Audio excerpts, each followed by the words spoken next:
dominio de mi empresa. Normalmente un Active Directory se asienta, se posa sobre un dominio. ¿Verdad? Cuando yo creo mi directorio activo, cuando yo creo todo el árbol de la red en la cual estoy trabajando, yo le tengo que dar un nombre a este dominio. Obviamente, este dominio es interno dentro de mi LAN. No necesita estar reconocido por un DNS fuera de ella, en Internet, por ejemplo.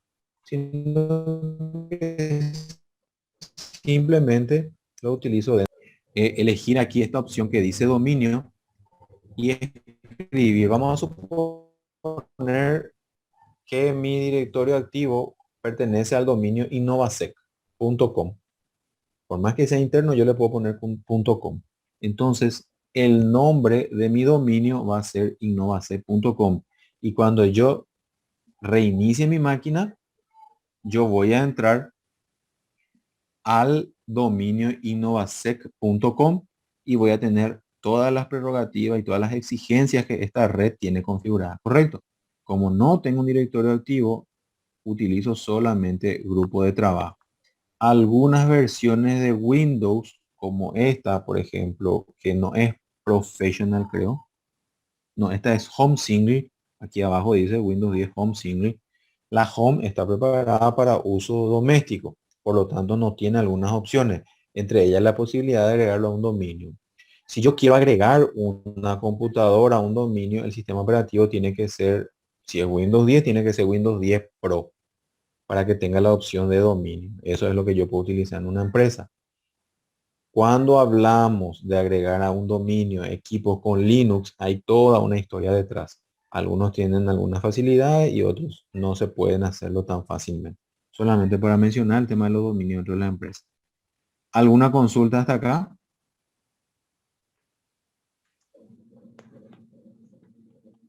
Hola. Yo no, profe. Bueno, Profe, perfecto. para encontrar esas carpetas de trabajo, profe, si es desde el celular con esa aplicación que nos dijiste, ¿verdad? Eh, con esa El, pasa que cuando vos creas una carpeta, un workgroup, un grupo de trabajo, lo que te permite es poder asignarle permiso a los miembros de ese grupo de trabajo. Ahora, si vos lo tenés abierto para cualquiera, significa que no necesita formar parte del grupo de trabajo. O sea, vos podés verlo con la aplicación nada más, sin problema. Ya, ya. Lo que te permite hacer el tema del grupo de trabajo es poder compartir con un entorno ya predefinido, por ejemplo, una impresora. Entonces voy a decir, con todos los miembros del grupo de trabajo o el grupo de trabajo me va a poder ver. Vos podés tener Profe, varios grupos dentro de tu empresa. Señor, te escucho. y te agregan en el grupo de trabajo a través de un nombre, ¿verdad? No de la IP o algo así, ¿verdad? Exacto. Cuando vos configurás ese grupo de trabajo, cuando vos reinicias tu equipo ya está dentro del grupo de trabajo. Que ahí es la gran diferencia con un ambiente donde hay un directorio activo. Si tenés un ambiente con directorio activo, es el directorio activo el que define si vas a entrar o no. Si vas a poder o no. ¿Verdad? Vos vas a preguntarle si vas a poder entrar y él te puede decir no, no va a poder entrar. Sin embargo, en un grupo de trabajo no. En un grupo de trabajo es abierto y no hay una administración central. Es como el hub, ¿verdad? Que cualquiera puede ser primero, segundo, tercero, cuarto, no hay un orden concreto y no hay una jerarquía entre computadoras, ¿correcto? Sí, profe. Se ponen de acuerdo un grupo de personas para poder establecer una red. Por ejemplo, en un estudio contable dicen, vamos a llamarle Contasol a nuestra red. Entonces vos podés darle permiso a la gente que participa de tu misma red Contasol. Pero no significa que haya alguien que pueda sacarte o que haya alguien que tenga que autorizarte. Si vos configuras Contasol en tu computadora, cuando entras, ellos te van a ver y vos le vas a ver a los demás equipos. ¿Correcto? Bueno, vamos a hacer una pausa de 15 minutos. ¿Le parece bien? Profe, antes que Ujú. nada, una Dale. pregunta Señor. un poco tonta, pero ¿qué significa eso de yo voy a poder ver a otros y ellos me van a poder ver? ¿Cómo se Ah, entiende eso? bueno. Perfecto. Para eso voy a hacer un poquito una A ver, la detección de redes. Un ratito voy a activar la detección de redes. Esto se puede desactivar. Un ratito voy a activar la red. Bueno, un poquito si tengo algo aquí dentro de mi red. Ver un equipo dentro de una red significa que vos tenés la opción de visualizar que ese equipo está conectado dentro de tu misma red. Lastimosamente acá no tengo otros equipos. No tengo otro equipo dentro de la casa que estén conectados ahora mismo, por eso no puedo. Pero voy a ver qué puedo hacer con eso. ¿Alguna vez entraste a una carpeta compartida y viste otro dispositivo, como por ejemplo TV tal cosa, tu teléfono, una impresora inalámbrica, etcétera? La verdad es que no, bro. No. Bueno, voy a ver la forma de después del receso poder mostrar. Voy a ver si comparto algunos elementos aquí para que podamos visualizarlo. Pero básicamente, ver un equipo significa que le puedas hacer ping, ¿correcto? ¿Qué hace el ping? Poder ver sus datos.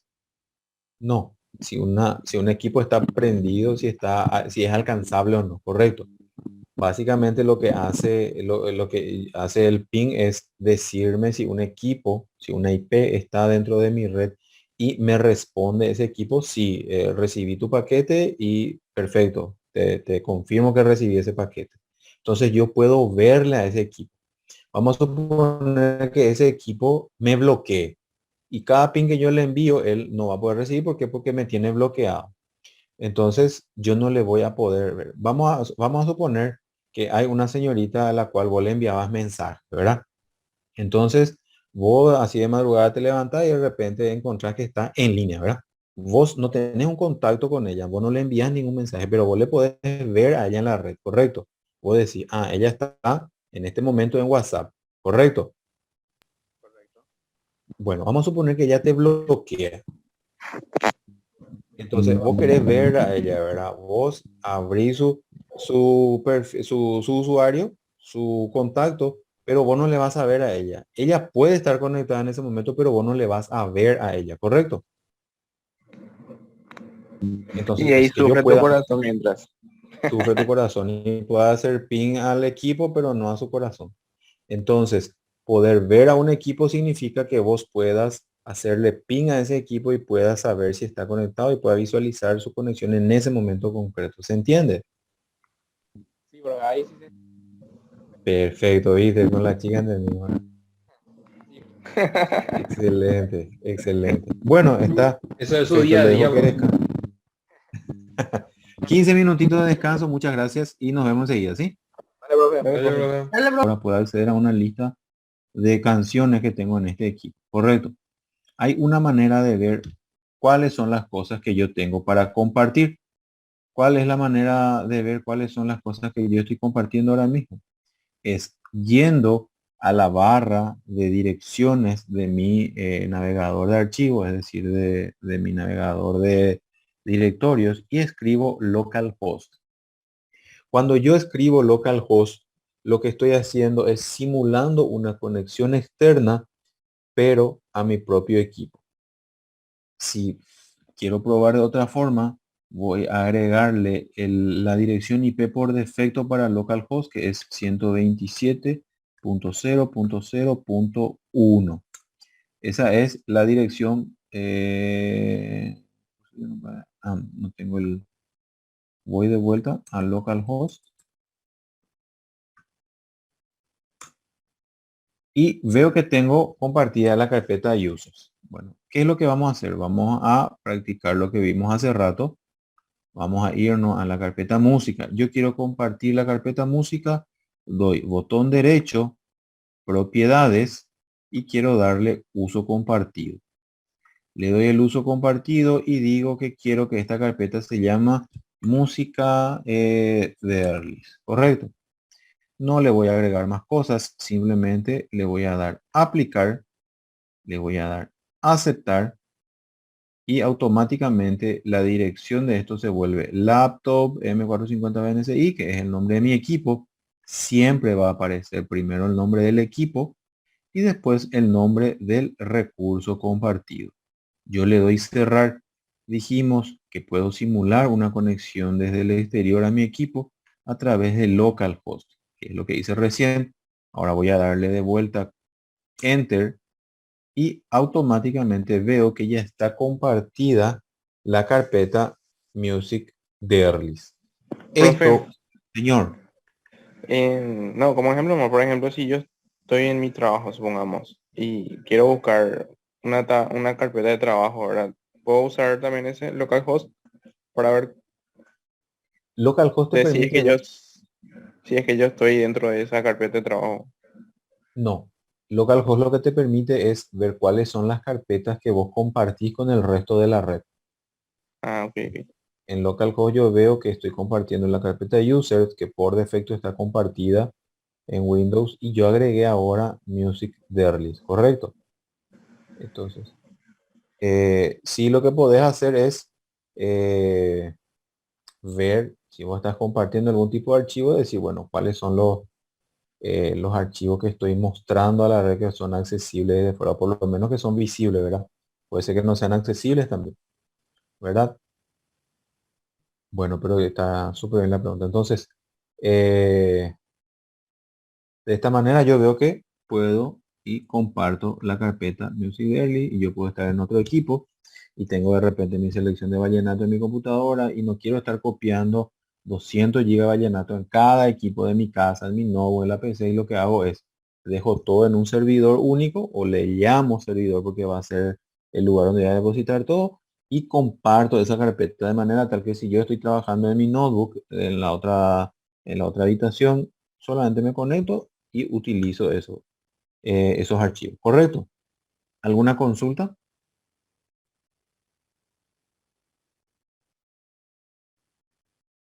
Ninguna. Bueno, entonces vimos que podemos crear grupos de trabajo en los que podemos modificar el nombre del equipo para poder facilitar la ubicación de este equipo dentro de la red. Perfecto. Bueno, eso era en cuanto a compartir documentos dentro de una misma red y trabajar con permisos para todos los usuarios. ¿Cómo yo aplico los permisos? Como vimos, creo un servidor o le asigno el rol de servidor a una computadora y empiezo a crear todos los usuarios en este equipo, ¿correcto? De manera tal que cuando una persona quiera acceder va a decir, yo me voy a conectar como el usuario tal con esta contraseña y va a poder acceder a todos los recursos que estén habilitados para ese usuario, ¿correcto? Pero esos usuarios se tienen que crear dentro de la computadora a la cual yo me voy a conectar. Es decir, si yo tengo una laptop en la que tengo usuario de Erlis y me quiero conectar a un equipo que se llama a un equipo que no tiene el usuario de Erlis, que tiene otro equipo, yo tengo que saber que tiene otro usuario, yo tengo que saber cuál es el usuario y la contraseña de ese equipo al cual me voy a conectar. ¿Por qué? Pues cuando me quiera conectar, si tiene restricciones, me va a aparecer una ventanita y me va a preguntar usuario y contraseña. Y yo le tengo que decir el usuario y la contraseña que están guardados en ese lugar, en donde yo me voy a conectar. ¿Correcto? ¿Ustedes tienen alguna experiencia de trabajo con carpetas compartidas en sus lugares en los lugares donde trabajan? Así no, profe. Casi todo era por Dropbox. No quiero ser Ah, pesado, pero yo sí. sí, Ya eso venía está. acá. Está bien. Está bien, está bien. No, no, no, no es empezó al contrario. La experiencia en el trabajo es lo que nos ayuda a enriquecer la clase a través de escenarios reales, ¿verdad? Creo que Eh, 5 veces ya dijiste que tenías eso. bueno, es importante entender estos conceptos porque cuando nos toque trabajar en un entorno corporativo, tengo que entender de repente por qué no puedo acceder a un recurso y tengo que saber pedir el permiso correspondiente para esos recursos, ¿correcto? Dentro de estos servicios, como mencionaba recién Eric, como Drogos y demás, Estamos hablando de otro tipo de servicio en la nube, ¿verdad? En la nube que nos permiten acceder a esos archivos en un espacio compartido en la computadora de otra persona, pero con un servicio distinto, con un protocolo diferente. Dijimos que cuando compartimos archivos dentro de nuestra misma red utilizamos protocolos como el SMB, utilizamos el Samba en Linux a través de puertos concretos dentro de nuestra red y que estos puertos no se deben publicar a Internet porque no están hechos para enfrentarse a un ambiente tan hostil como es el Internet, ¿correcto? Sin embargo, tenemos otras maneras de compartir datos, tanto a nivel de LAN como a nivel de Internet. Entre estos protocolos está el de File Transfer Protocol, ¿verdad? Está el protocolo de transferencia de archivos, o más comúnmente llamado FTP. Lo que me permite el- el protocolo FTP es poder compartir archivos que los voy a enviar a través de una cadena de bits, como todo, ¿verdad? Pero con la ventaja y desventaja. No estoy enviando música, no estoy enviando para que se produzca para que se reproduzca al instante, sino que más bien estoy enviando archivos de una carpeta a otra. Al principio, el FTP, el servicio FTP, por el protocolo, funcionaba en forma transparente. Yo enviaba archivos, estos archivos se iban en texto plano o por lo menos descifrables por la red y se depositaban en un servidor. Con el tiempo, la necesidad de seguridad hizo que se vayan mejorando los medios de conexión, haciéndolos más robustos, ¿verdad? Y se creó lo que es el SFTP, el Secure FTP. ¿Qué significa esto? Que las conexiones ya eran cifradas. Y pensamos a veces, pero para que yo pueda montar mi servidor, necesito un super servidor como lo tendrían Dropbox, Omega o OneDrive. No, para crear un servidor simplemente hace falta una aplicación que permita ser o cliente o servidor, ¿verdad? Uno de los más conocidos es el FileZilla. El FileZilla es lo que nos permite conectarnos como cliente o montar un servidor. Pero antes de pasar al FileZilla, me gustaría así conversar un ratito sobre las ventajas y las desventajas que tiene el servicio FTP. Ojo, esto es para que sepamos que existen formas de compartir archivos que no son solamente los de nuestra LAN como la conocemos, era botón derecho sobre la carpeta. De repente yo puedo tener un servicio y quiero publicar unos archivos porque voy a tener que accederlo desde fuera, ¿verdad? Entonces yo necesito montar un servidor FTP en mi casa. ¿Por qué? Porque voy a necesitar acceder desde otra locación a este servicio y no quiero reproducir música, no quiero ver videos, yo solamente quiero transferir archivos. Si utilizo un servidor FTP tengo algunas ventajas, como la principal, que es la rapidez con la cual se conecta. Al ser el protocolo creado y pensado para la transferencia de archivos, no se preocupa por otro tipo de cosas como pueden ser, por ejemplo, el no repudio o que por lo menos los datos lleguen 100% a destino, ¿verdad? Ya que si no llega algún pedacito, yo lo vuelvo a pedir más tarde, no hay problema. ¿Por qué? Porque los archivos no van a ser utilizados al instante, ¿verdad? Entonces, esto genera una mayor rapidez en la transferencia de archivos. Entonces, en vez de subir un archivo y bajarlo como punto ISO, que es un sistema operativo, y bajarlo por el navegador, yo puedo utilizar una aplicación de conexión FTP, conectarme a un servidor FTP y descargar los archivos de ese servidor con mucho mayor rapidez. Sirve igual para subir un archivo o para subir muchos. Yo puedo alzar uno solo o puedo alzar varios a la vez. Se utiliza mucho el servicio FTP, por ejemplo, para la subida de páginas web a un servidor.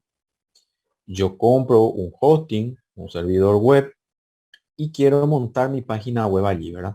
¿Qué es lo que hago? Monto mi WordPress o monto mi página web en mi computadora. Lo dejo bien lindo, bien churro, funciona todos los botones, me lleva donde quiero que me lleve. Y después, a través de una aplicación FTP, me conecto al servidor FTP, que es mi hosting, y allí subo todos los archivos. Entonces yo no necesito estar trabajando online para poder tener mi página web. Yo lo puedo hacer todo, puedo hacer todas las pruebas en mi computadora y después lo subo a un hosting a través de este servicio, que es rápido, me permite visualizar el contenido de la carpeta destino y el contenido de la carpeta origen. ¿Qué significa eso? Yo puedo ver mi carpeta local y también puedo ver la carpeta de mi hosting que está, por ejemplo, en un servidor en España. Y esto facilita mucho la navegación también entre directorios. ¿Correcto? Consulta hasta acá. No, profe. Una de las ventajas es que es multiplataforma. ¿Qué significa eso? Que yo puedo tener una computadora con Windows, con Linux, puedo tener una Mac. Igual voy a poder utilizar aplicaciones que traten con FTP. Existen algunos protocolos que son propietarios de algunas marcas.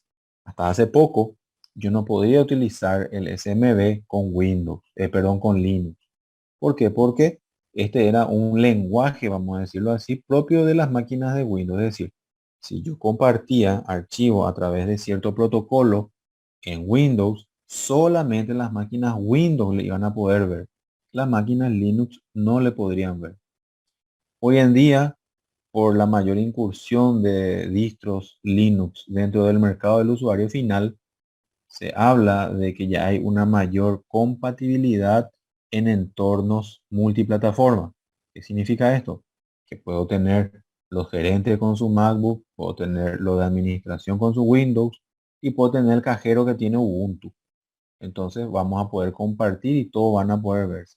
Esto también se dio gracias a que la comunidad de Linux fue haciendo un trabajo dormido durante mucho tiempo para poder llegar a esta colaboración multiplataforma y también porque los productos como Windows de Microsoft y otros vieron que era cada vez más difícil trabajar en forma aislada de otras tecnologías. Entonces hoy en día de repente tenemos un Windows 10 que puede ejecutar Ubuntu, que es una distribución Linux, o tenemos distribuciones de Windows 10 que pueden compartir archivos con otro Linux. De hecho, muchos servidores FTP son en Linux y ahí la ventaja de ser multiplataforma. Sube y baja archivos en forma bidireccional. ¿Qué significa? Que yo no tengo que esperar que suban todos unos archivos para después pedir que bajen. De hecho, las aplicaciones de cliente y servidor FTP tienen una barra de progreso que me muestran en tiempo real qué tanto falta cargar o descargar y allí se puede apreciar perfectamente cómo se da el trabajo bidireccional. Entonces yo estoy cargando y descargando automáticamente y simultáneamente archivos. Soporta conexiones encriptadas y esto es lo que habíamos hablado, que es el gran salto hacia la seguridad que dieron las herramientas para compartir archivos. Anteriormente uno compartía archivos y lo compartía en texto plano. Se iba y si había alguien que estaba dentro de la red iba a poder leer tranquilamente el contenido de los archivos que yo enviaba. Después se vio la forma de cifrar esos datos. ¿Y cómo se cifran esos datos? La aplicación en la que yo envío el archivo los cierra la cajita con una llave, guarda una copia y le manda al otro lado la otra llave. Y cuando reciba le pregunta por unos datos para poder descifrar de vuelta esa información. Allí se da el cifrado y el descifrado y eso permite que hoy en día yo pueda transmitir información a través de internet y a través de clientes servidores FTP con total seguridad. Eso es algo relativamente nuevo. Y pasamos a hablar de FTP a hablar de SFTP. Correcto.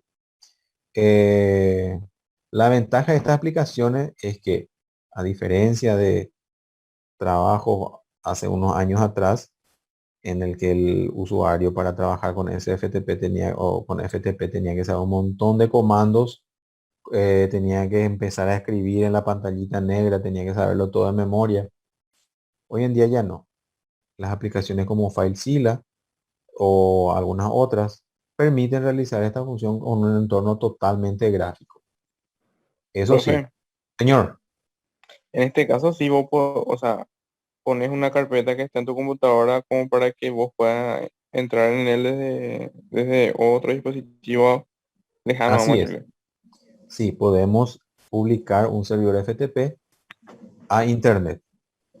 Allí, FileZilla tiene una aplicación que es cliente, que es la que se conecta desde fuera, y otra aplicación que es servidor. El servidor, que es lo que hace, monta un equipo con el rol de servidor y dice, bueno, yo voy a compartir estos datos a través de este puerto, voy a crear estos usuarios. Todo eso, ¿quién lo hace? Lo hace la aplicación de FileZilla servidor. Entonces dice, bueno, vamos a crear estos usuarios que se van a poder conectar. Puedo habilitar el acceso anónimo. Eso pasa, por ejemplo, en las universidades. El acceso anónimo quiere decir que cualquiera se va a poder conectar a esa carpeta. Y de repente podemos pensar, pero no es peligroso que cualquiera se conecte. Depende de cuál sea la carpeta y para qué quieras que se conecte. Si vos sos, por ejemplo, vamos a poner un ejemplo de un restaurante que tiene todos sus menús por día dentro de una carpeta de FTP, ¿verdad? Y vos querés que las personas se puedan conectar, cualquiera se pueda conectar y descargar todos tus menús, ¿verdad? O de repente en una facultad yo tengo una serie de papers que quiero que la gente lea, ¿verdad? Entonces yo los publico en mi servidor FTP y cualquier persona puede descargarlo.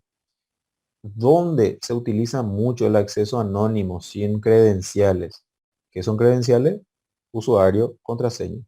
¿Dónde se utiliza mucho el acceso de usuarios anónimos sin credenciales? En las universidades que trabajan con software libre. Si vos escribís descargar Linux Mint o descargar Ubuntu, vas a tener una serie de universidades y al lado vas a tener el nombre del archivo donde está el sistema operativo.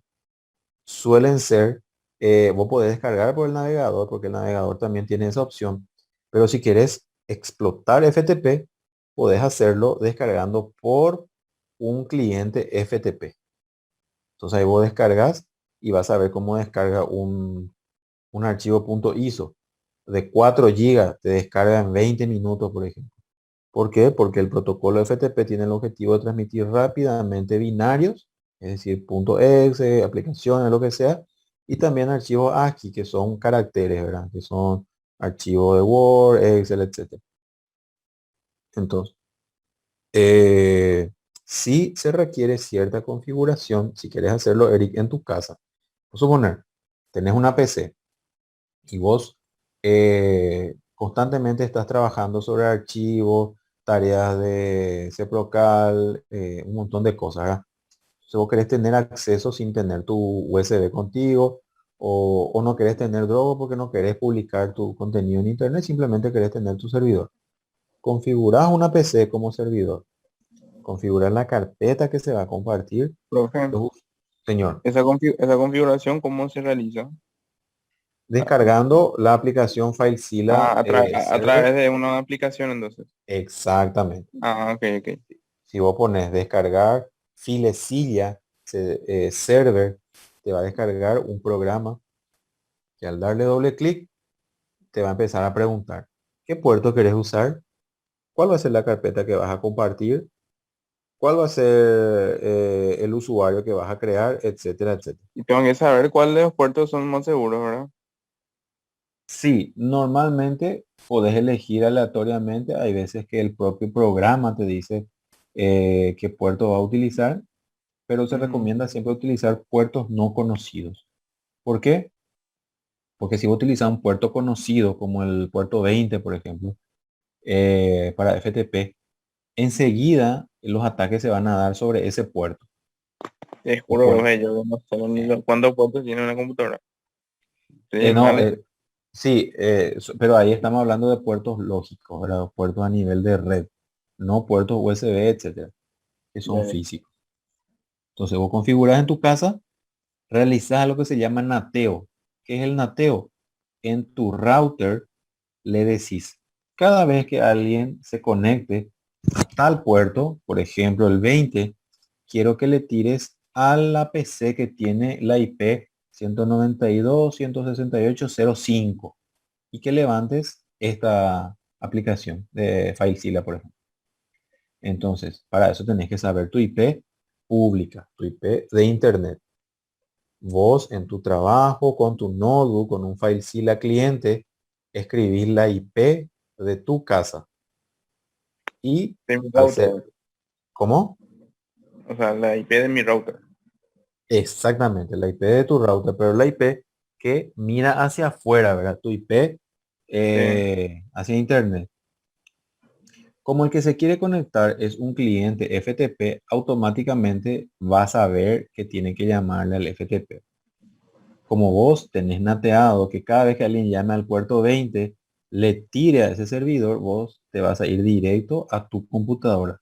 No te vas a ir a la tele, no te vas a ir al Play, no te vas a ir a algún teléfono, no, vos te vas a conectar directo a la computadora que tiene ese puerto habilitado. ¿Por qué? Porque el router vos ya le dijiste al router. Cada vez que alguien se quiera conectar a través de FTP, tirarle a esta IP, la IP de tu ya, computadora. ¿Correcto? sí, súper. Y ahí sí, mientras vas configurando tu servidor FTP, también tenés que ir configurando las opciones de seguridad, ¿correcto?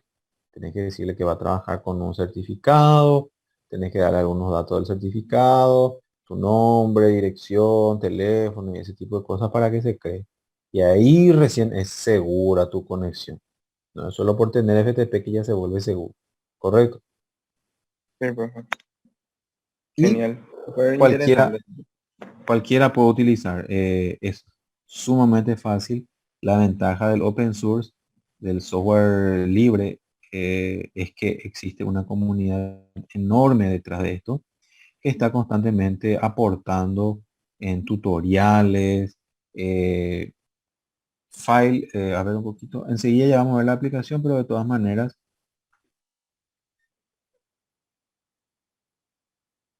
ese es el nombre de la aplicación.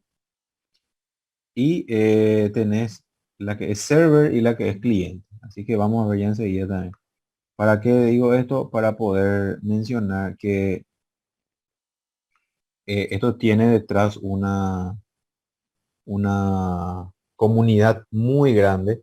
Y vos buscas en YouTube, por ejemplo, configurar FileZilla para acceso de Internet y vas a encontrar millones de tutoriales.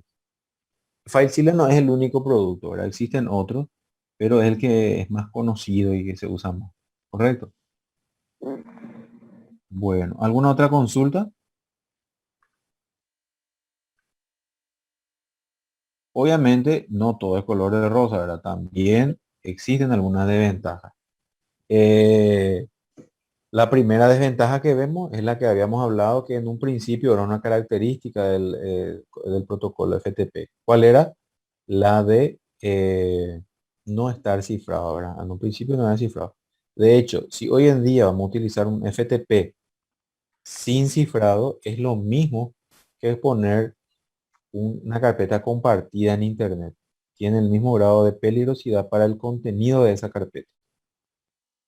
Y obviamente cualquier persona que esté en esa red o que capture datos de mi conexión va a poder leerla sin problema. Como usuarios y contraseñas. Siempre que me voy a conectar a un servidor FTP, tengo que hacerlo a través de usuario y contraseña. Tampoco hay algunas automatizaciones permitidas por este tipo de aplicaciones, ¿verdad? Eh, por ejemplo, hay algunas cosas que se tienen que hacer manualmente, hay que elegir manualmente eh, el- la llave de cifrado, etcétera, etcétera. O sea, hay unas cosas que no se pueden automatizar como se podían hacer. O sea, cuando nos conectamos a un servidor de Dropbox, yo me estoy conectando a un servidor probablemente FTP. No sé qué protocolo usa, pero me parece que es FTP. Solo que obviamente tiene un entorno web mucho más lindo, etcétera. El protocolo como tal es relativamente viejo. Muchos han optado por otras herramientas, ya decíamos Dropbox, Mega, OneDrive, Google Drive, etcétera. Y muy pocos siguen utilizando el FTP por un poquito este tiempo que ya tiene en línea, ¿verdad? Y eh, por la aparición de algunas vulnerabilidades, si bien aplicaciones bien actualizadas se siguen utilizando sin problema. De hecho, universidades famosas siguen utilizando servidores FTP con usuarios anónimos sin problema.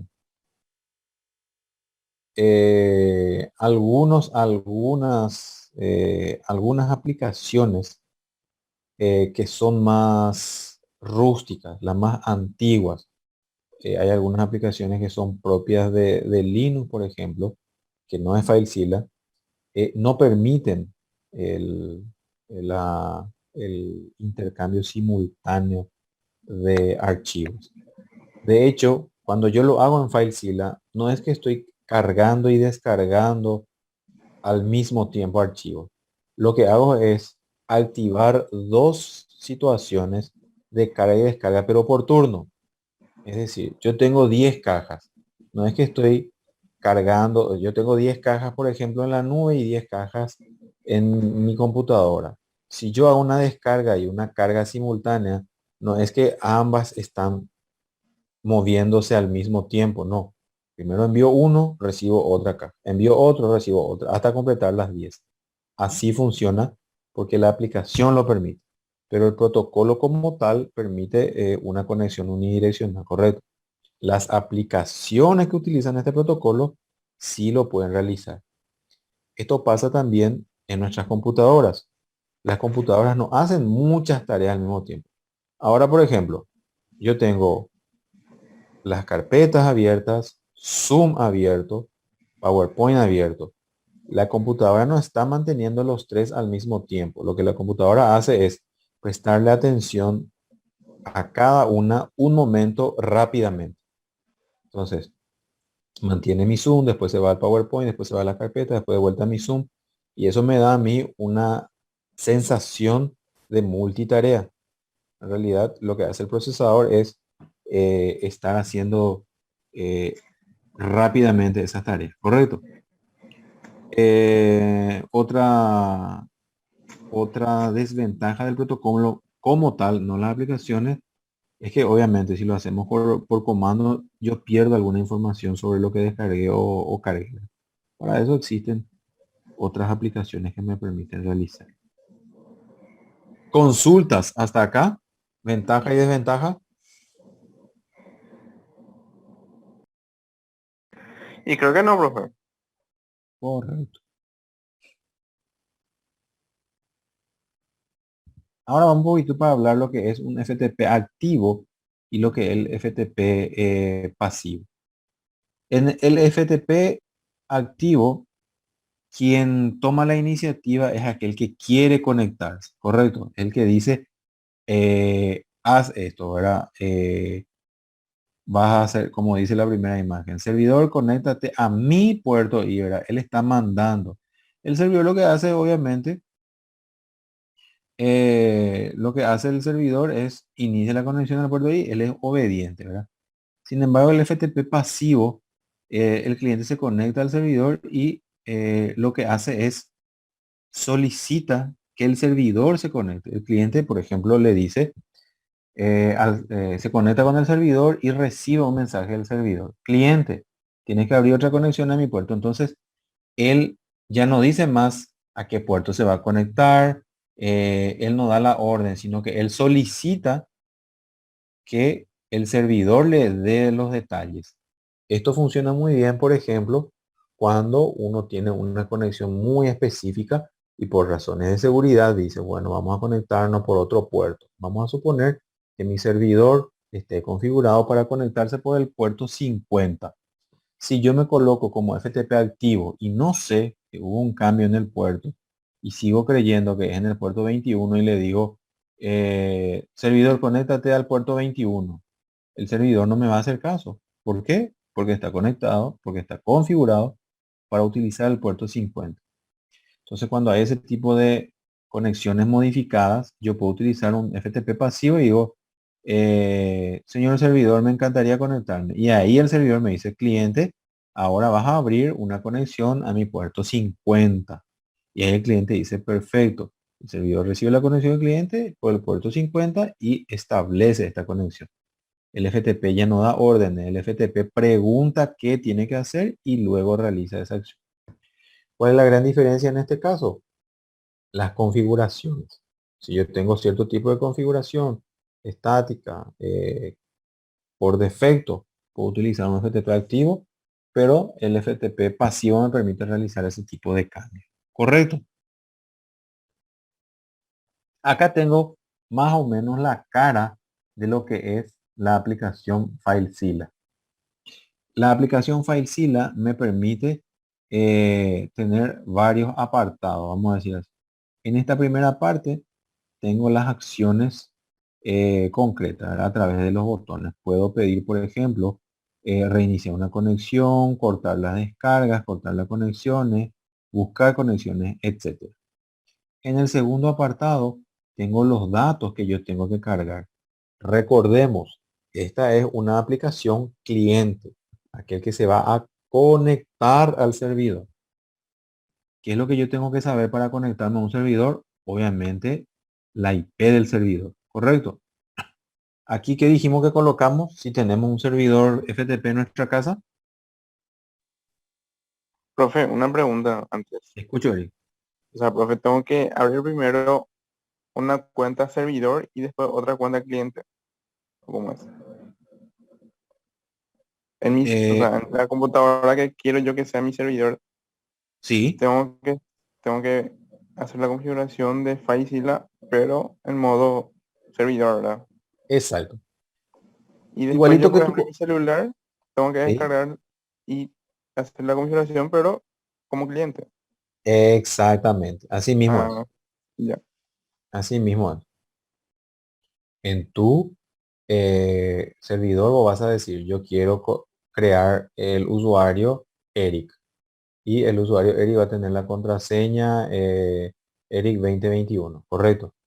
Cuando vos estés de tu celular y tengas un FileZilla para celular o estés de tu computadora, tenés que decirle, quiero conectarme al servidor, la IP de tu casa, con el usuario Eric, arroba tu IP, tu contraseña y por el puerto, normalmente el puerto 21.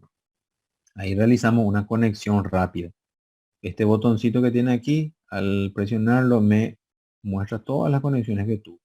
Si me conecto, por ejemplo, a varios servidores FTP, voy a poder elegir rápidamente ahí y darle conexión rápida nomás ya, y él va a llenar automáticamente todo. Tenemos una primera parte que es un dashboard, una pizarra de estados. ¿Qué significa el estado? La condición que tiene la conexión en un momento determinado. Puede decirme, por ejemplo, estoy tratando de conectarme, ya configuré mi cifrado de datos, ya le encontré al servidor, estoy autenticando mi nombre de usuario y contraseña, me conecté. Todos esos estados me los van a aparecer acá. Acá, por ejemplo, dice,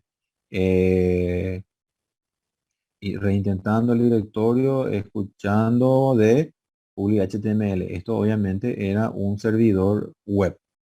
Entonces está conectándose y viendo todas las carpetas y que dice que se conectó con éxito. Ahora que está escuchando public HTML imágenes, etc.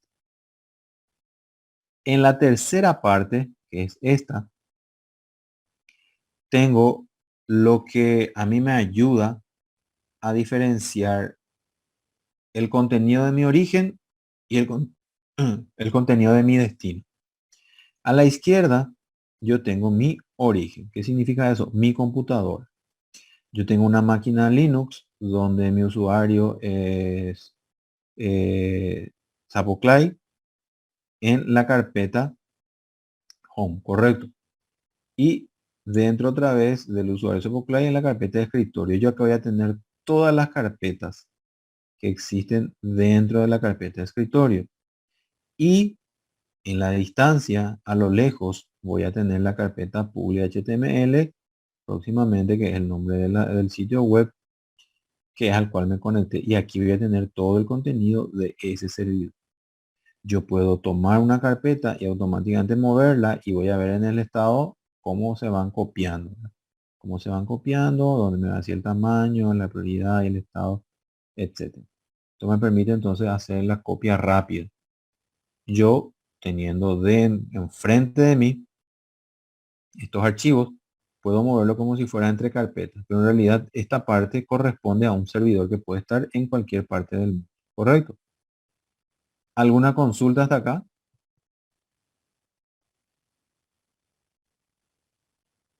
De mi parte no, profe. Correcto. ¿Alguien más? Yo no, No. profe. Perfecto. No sé si José ya tenés listo lo que querías mostrarnos.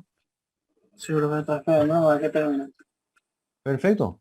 Antes de continuar, entonces, si querés compartirnos. Sí, esperando un rato. Share screen, ahí. Botón conectando.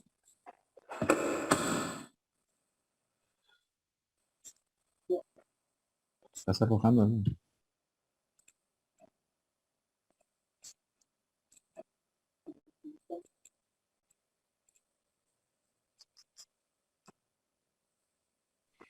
Explícanos un poco, o sea, a dónde vamos a conectarnos ahora.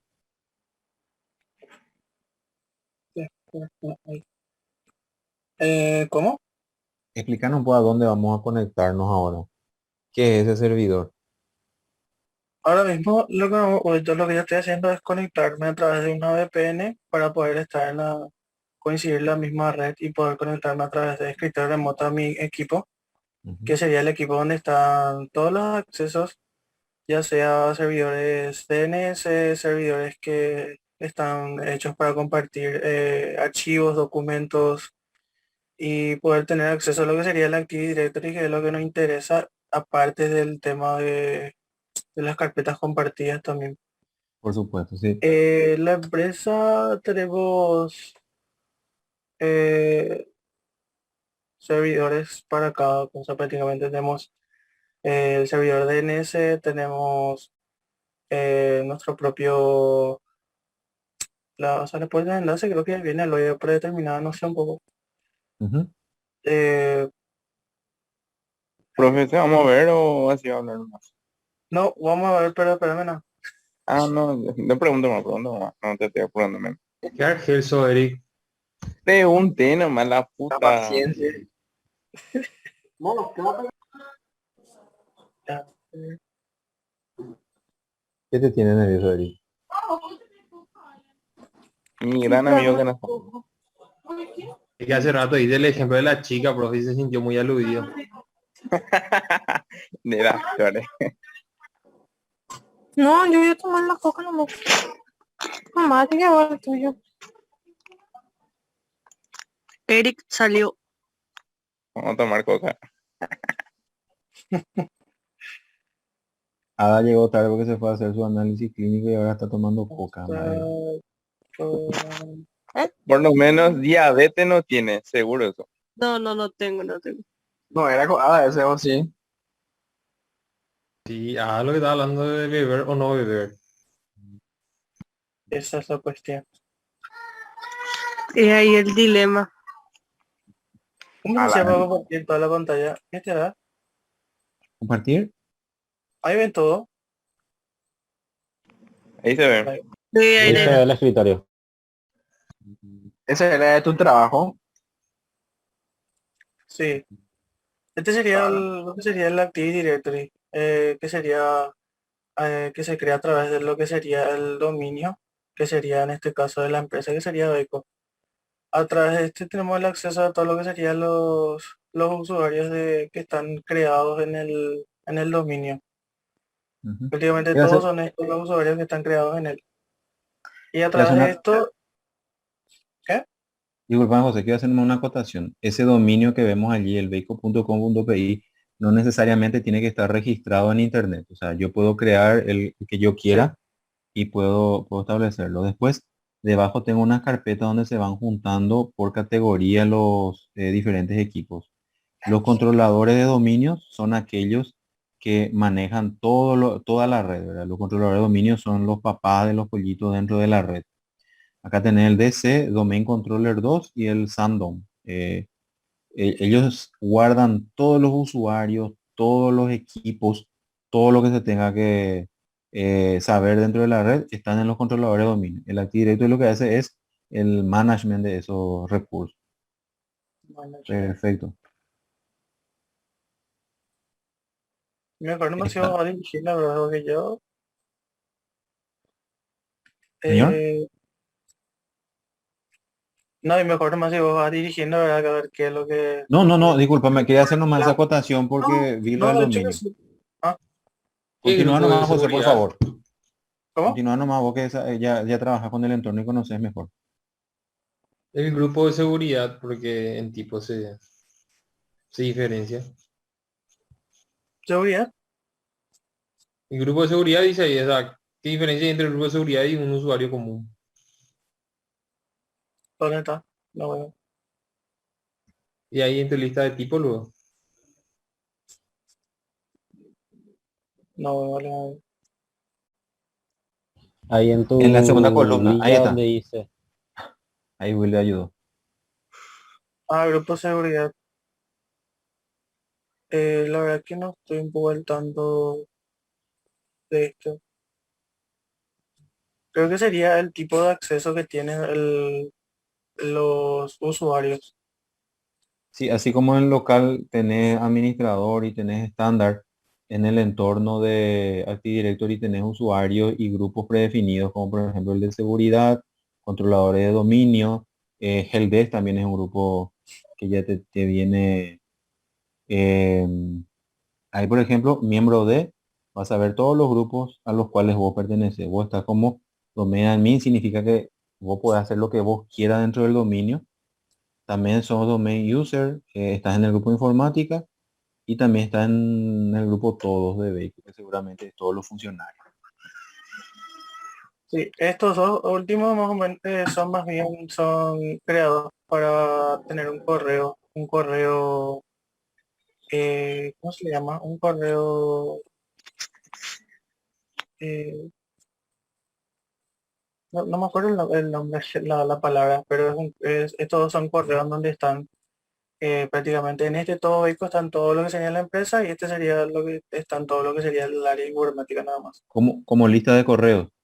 Es un correo, Correo interno más o menos. No, son un correo son común. grupos donde vos guardás otros usuarios y como tal no existe ese usuario de informática, sino que vos envías informática y le envías una lista de usuarios que están guardados allí, ¿verdad? Se envía a esta dirección. Sí, sí, sí. Si pones Yo solía miembros usar allá mucho arriba, eso. hacen por miembros allá arriba, el otro ese. Entonces ahí ven los miembros del grupo informática. Y acá se le puede agregar más Ujú. a quien vos querés. Ahora no estás escribiendo todas las direcciones, escribí esa nomás. Sí, Después entonces profundizar. Exactamente, englobas exactamente. todo. Tipo, si quieres Mm. enviar a un correo a todo lo que sería la parte administrativa, entonces hay un correo que se llama administración, por ejemplo. Entonces le llega a cada uno de la parte administrativa. En vez de enviarle a, no sé, a Víctor, a Roberta, a Joel, Rosa, entonces le envía a toditos de una nomás. Es interesante mencionar también que en el entorno de Active Directory los usuarios son una entidad, es decir, se le puede agregar, sacar, son un elemento existente, pero también las computadoras tienen su propia entidad. O sea, yo puedo tratar a una computadora como le trato a un usuario. Si te vas allí en la carpeta Computers, ahí vas a ver. Sí, estas Ahí son todas están las todos. computadoras asociadas. Los que están con la flechita hacia abajo están deshabilitados, significa que no se pueden conectar porque ya son Sí. viejas, ya se dieron de baja. Excelente. Y no sé, la parte de Permiso. carpetas. Sí, No, la parte de permiso nomás quería que nos muestre que nos mencionaste hace rato. ah, bueno, está por ejemplo. Entre paréntesis, ¿qué diferencia hay con el VNC normal y el Ultra VNC? Ni idea. Sinceramente, son marcas nomás me parece a mí, o sea, Estas, por ejemplo, son carpetas compartidas de una cierta área, de las cuales en estas tienen acceso los operadores. Dentro de esta otra vez hay otras subcarpetas. Algunos ven esto, algunos no, depende ya de cada uno. Y adentro de esa hay esta carpeta otra vez donde están solamente ciertas personas nomás tienen acceso. Y adentro de esta otra vez hay otras carpetas en las cuales están los logins que serían los usuarios, todos los usuarios de cada departamento. Y dentro de este cada uno tiene cada usuario tiene solamente acceso él mismo para ver, otro no puede ver o no puede modificar, por ejemplo. ujú. Para voy a mostrar los permisos. Este, por ejemplo, tiene un permiso general ya para que todos puedan ver, así como dijo el profesor, para que todos los usuarios del área puedan ver. Y cada uno tiene otra vez un acceso especial otra vez para que puedan modificar o no la carpeta. En este caso, la mayoría tiene solamente para que pueda leer, mostrar y solamente eso. Ujú. Ya dentro de la carpeta lo que sí tienen ya diferentes permisos, dependiendo ya del rango de la persona, si es supervisor, si es que es solamente operador, si es que es apoyo o ya sea cualquier permiso. Por lo general a los que son supervisores y demás cosas, sí o sí tienen un acceso total, un permiso, un control total sobre la carpeta. Pero si son solamente usuarios comunes, tienen solamente acceso de que puedan ejecutar, leer, mostrar lo que hay y solamente eso. Pero adentro de sus carpetas, sí, por ejemplo, MDAM. Él, por ejemplo, a ver, seguridad, no me acuerdo su nombre, como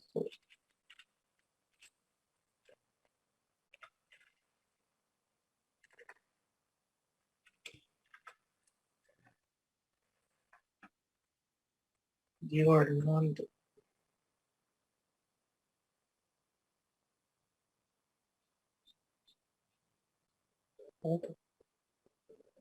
Bueno, supongamos que este es el dueño de la carpeta, entonces él va a tener sí o sí va a tener acceso total a lo que sería su carpeta, porque él desde ahí va a estar modificando demás cosas. Ujú. Eh, nosotros, por ejemplo, nosotros si queremos agregar un nuevo usuario, directamente él ya te relaciona ya que va a buscar. Ah, mierda, Dentro del dominio. a veces me desconecto.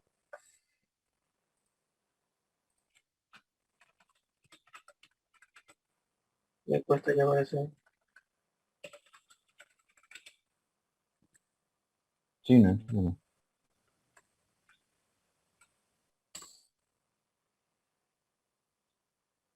Muestra ya dentro del dominio ya que está el tipo como que el sistema detecta lo ya que está añadido a un dominio. Y Ujú. entonces él directamente busca ahí los usuarios. Exacto, uno puede buscar Si es que solamente dentro del dominio. no está añadido, por ejemplo, la PC en el dominio, él solamente busca en lo que sería la PC nomás. Y en este caso, como la PC está añadida en un dominio, entonces él directamente ya busca ya en basico.com. Pero en el caso de que no esté en el dominio, él solamente va a buscar todos los usuarios que estén dentro de su alrededor nomás. ¿Vos tenés algún proceso o procedimiento para hacer seguimiento a los permisos de tus usuarios, José? No, por lo general, porque ya está todo estructurado ya. Prácticamente Ya. ya está luego ya todo estructurado. Yo prácticamente lo que hago es añado o quito nomás los permisos.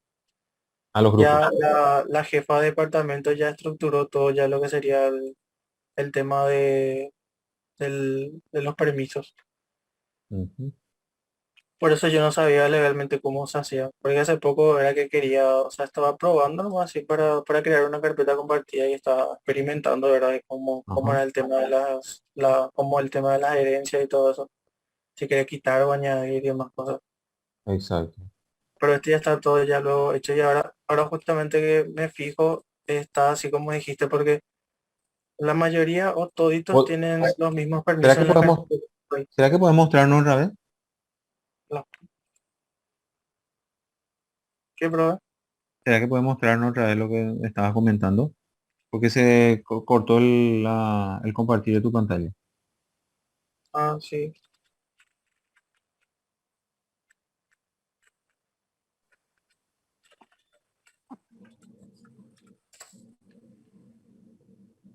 Arnaldo, ¿vos querés preguntar algo?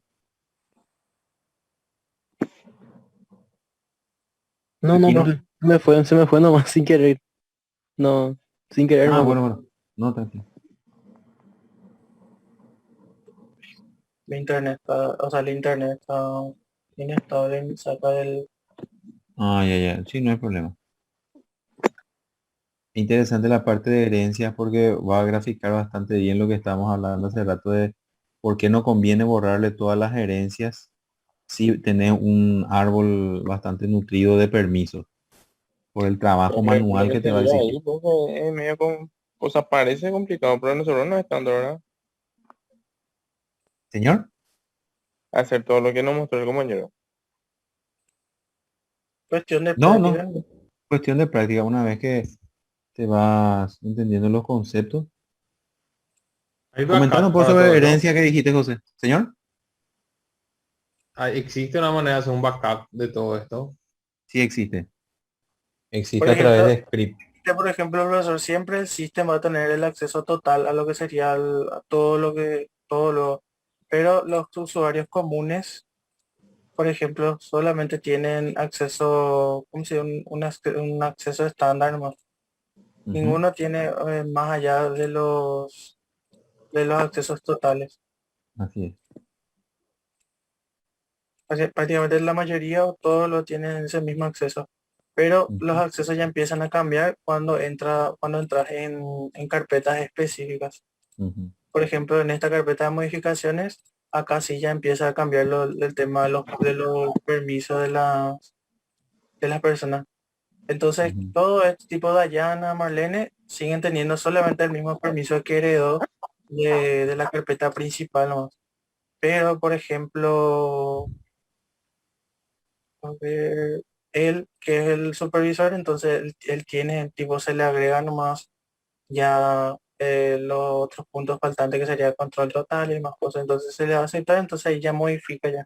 Justamente así como Ujú, está diciendo, tipo, darle un permiso general a todos ujú. y ir clasificando nomás ya de acuerdo a Exacto. Vamos a suponer que Víctor sale Víctor de la empresa, ¿verdad? Entonces vos tenés que, si vos no heredás, lo que vos vas a hacer es tenés que borrar de RS operadores, de modificaciones, tenés que ir de- borrando por cada carpeta.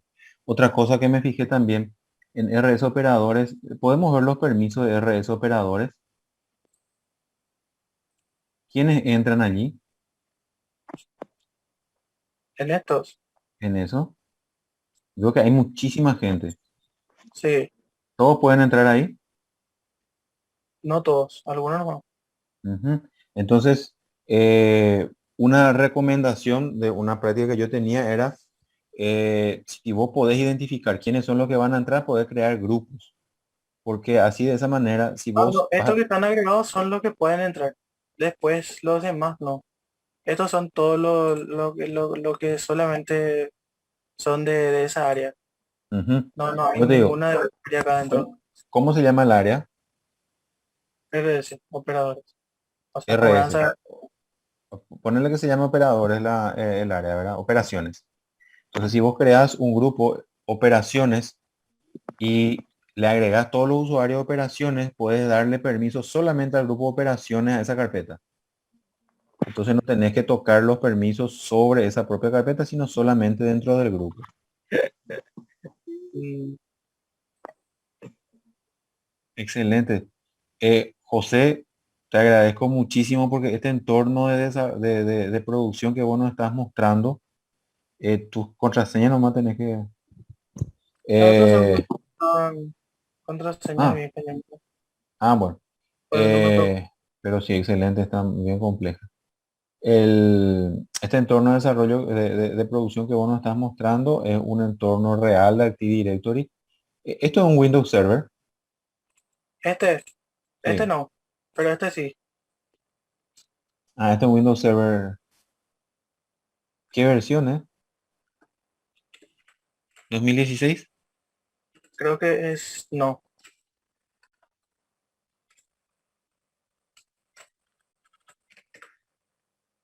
esta es,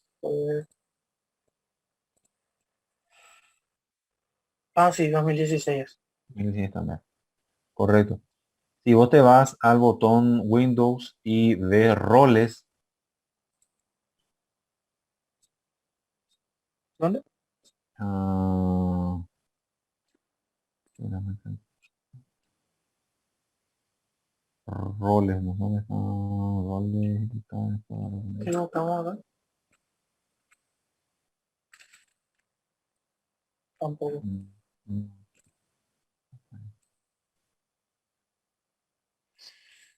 Eh, Esto, por solamente ejemplo, para, otra-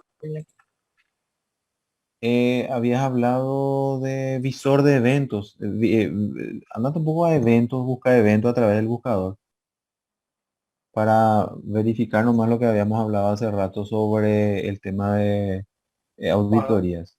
En el buscador escribí eventos y vamos a ver el visor de eventos. para que me voy a conectar otra vez que me sacó. Ah, sí, no hay problema, no hay problema.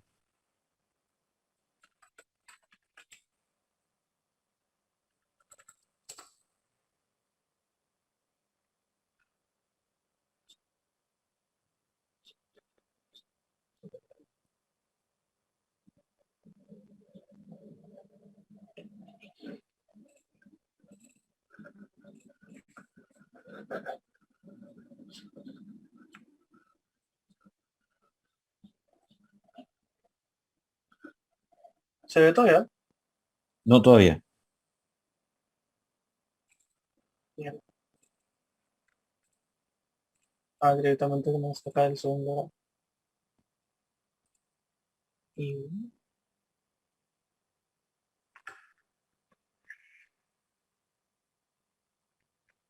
lo que sí, al iniciar sesión sí abre un visor de, o sea, la ventana de administrador.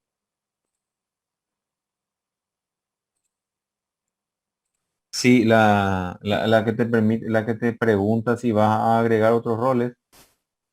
Y Ujú. Y que te da como un dashboard, o sea, un pantallazo de todo lo que hace el servidor y su estado actual. sí, para entrar. En Linux hay algunas aplicaciones que hacen más o menos lo mismo que hace el Active Directory. Uno de ellos se llama Sential. Y básicamente lo que hace es manejar usuarios y permisos dentro de una red. También el tema de las computadoras. No son tan famosas, pero sí a bajo costo y con un poco de empeño se aprende y se puede hacer bastantes cosas también con ello.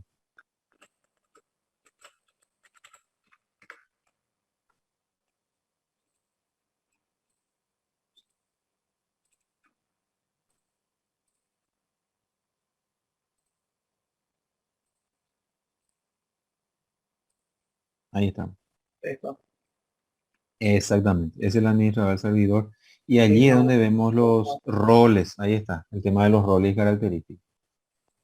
Si vos le haces clic en agregar roles y características, vas a ver un montón de opciones que son tareas que puede realizar tu servidor. Puede ser un servidor DNS, puede ser servidor de correo. Se desconectó, no te preocupes, José, si no, no se puede. Entendemos que son problemas de internet.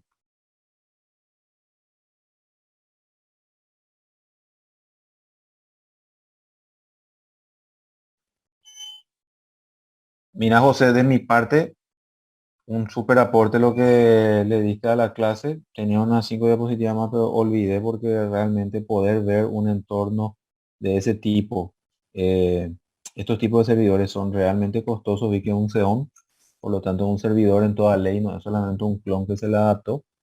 Es muy interesante poder ver ese entorno.